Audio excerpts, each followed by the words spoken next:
Hello दोस्तों, उम्मीद करता हूँ सब खैरियत से होंगे। आज की जो हमारी वीडियो उसका टॉपिक है रिप्रोडक्शन।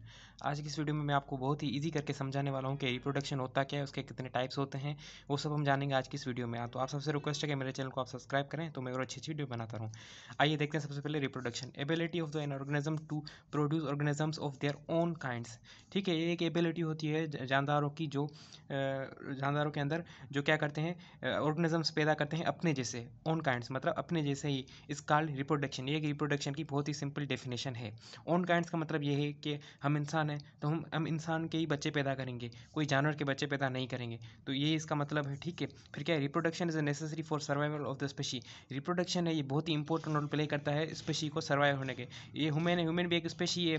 ठीक है, जैसे जानवरों की डिफरेंट डिफरेंट स्पेशी होती है, इसी तरह ह्यूमन की भी एक स्पेशीज होती हैं। ठीक है, तो हम जो ह्यूमन स्पेशी, अगर हम रिप्रोडक्शन नहीं करेंगे तो हम हमारी जो आगे बच्चे वगैरह पैदा नहीं होंगे। ठीक है, तो हम सर्वाइव नहीं कर पाएंगे। जैसे डायनासोर वगैरह थे, वो भी आहिस्ता आहिस्ता ख़त्म हो गए, एक्सटेंड होंगे, तो इसी तरह हम भी ख़त्म हो जाएंगे।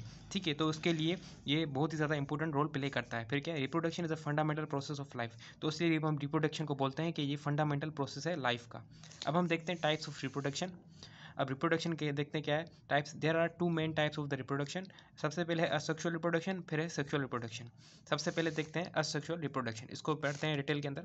The term asexual reproduction is a simple define. जो टर्म असेक्सुअल रिप्रोडक्शन वो सिंपल ये डिफाइन करता है, there will be no fusion of the gametes. जब भी आपको पता होना चाहिए कि जब भी असेक्सुअल रिप्रोडक्शन की बात हो तो मतलब उसके अंदर गेमेट्स की फ्यूजन नहीं हो रही है। ठीक है, तो उसको हम सिंपली बोलते हैं असेक्सुअल रिप्रोडक्शन। अगर गेमेट्स की फ्यूजन नहीं हो रही है तो उसके अंदर क्या होगा, no zygote formation in asexual reproduction. तो उसके अंदर जाइगोट बनेगा ही नहीं। ठीक है, अगर फ्यूजन ही नहीं होगी तो जाइगोट कैसे बनेगा। फिर क्या है, नो जेनेटिक वेरिएशन। उनके अंदर जो है जेनेटिक वेरिएशन होती नहीं है असेक्सुअल रिप्रोडक्शन के अंदर। फिर क्या है, of spring is a clone their parents. Of spring जो उनके बच्चे वगैरह होंगे वो क्या होंगे, क्लोन का मतलब होता है एग्जैक्ट कॉपी, मतलब बिल्कुल उनके जैसे, उनके अंदर थोड़ी सी भी चेंजिंग नहीं होगी। तो ये भी एक पॉइंट है असेक्सुअल रिप्रोडक्शन की। फिर क्या है, asexual reproduction is a simple and fast. और ये जो प्रोसेस होता है असेक्सुअल रिप्रोडक्शन का, ये बहुत सिंपल और बहुत तेज़ी से होता है। तो हमने ये सारा असेक्सुअल रिप्रोडक्शन पढ़ लिया। अब हम सेक्सुअल रिप्रोडक्शन देखते हैं। Sexual reproduction, in sexual reproduction fusion of the gametes occur. तो बेसिकली सेक्सुअल रिप्रोडक्शन के अंदर फ्यूजन होगी गेमेट्स की। ठीक है, मेल और फीमेल गेमेट्स आपस में मिलेंगे। इन sexual reproduction zygote is form. अगर फ्यूजन हो रही तो जाइगोट भी बनेगा। फिर क्या है, sexual reproduction slow and complicated process. ये बहुत ज़्यादा मुश्किल और स्लो प्रोसेस है क्योंकि उसको बनने में बहुत ज़्यादा टाइम लगता है। इन sexual reproduction produce genetic variation. Sexual reproduction के अंदर जो है वेरिएशन भी आती है। जैसे कि अब आपका चेहरा है, आपके फादर से थोड़ा बहुत मिलेगा, बिल्कुल एग्जैक्ट कॉपी नहीं होगा। तो इसी तरह थोड़ी बहुत चेंजिंग वेरिएशन आती रहती है सेक्सुअल रिप्रोडक्शन के अंदर। अब हम बात करते हैं रिप्रोडक्टिव सिस्टम।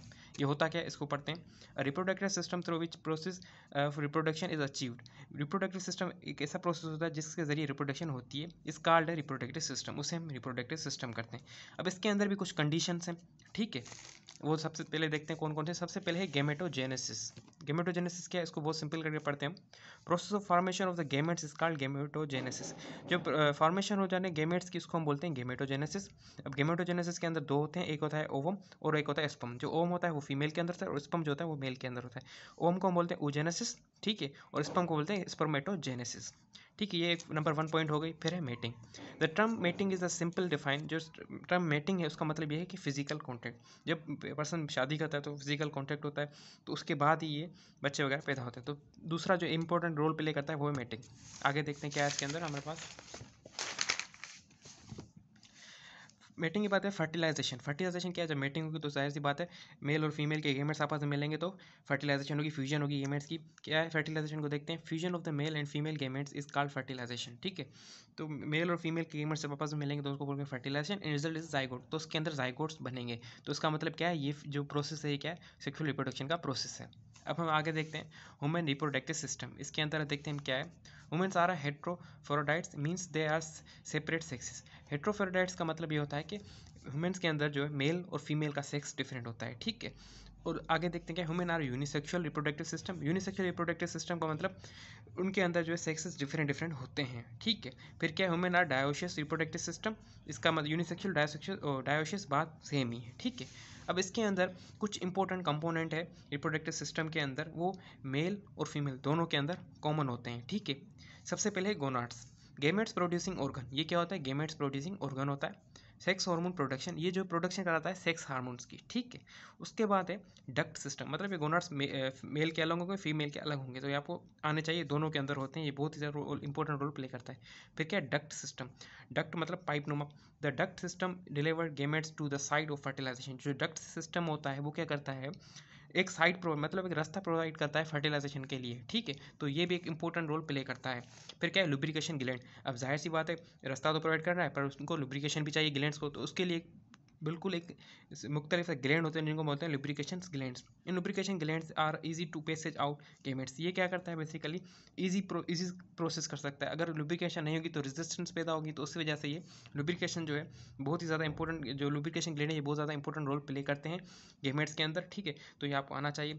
तो मैंने आपको इस वीडियो के अंदर बहुत ही ईजी करके समझाया है रिप्रोडक्शन की डेफिनेशन, रिप्रोडक्टिव सिस्टम होता क्या है मेल और फीमेल के अंदर। अब नेक्स्ट वीडियो में पढ़ेंगे मेल रिप्रोडक्टिव सिस्टम। तो उम्मीद करता हूँ आपको ये मेरी वीडियो पसंद आई होगी, ठीक है। और मिलते हैं किसी और अच्छी वीडियो में। मैंने और बहुत सारी अच्छी अच्छी वीडियो बनाई हुई है, अगर आपने अब तक वो नहीं देखी तो काइंडली देखें और चैनल को सब्सक्राइब लाजमी करें। आप सबका शुक्रिया वीडियो देखने के लिए।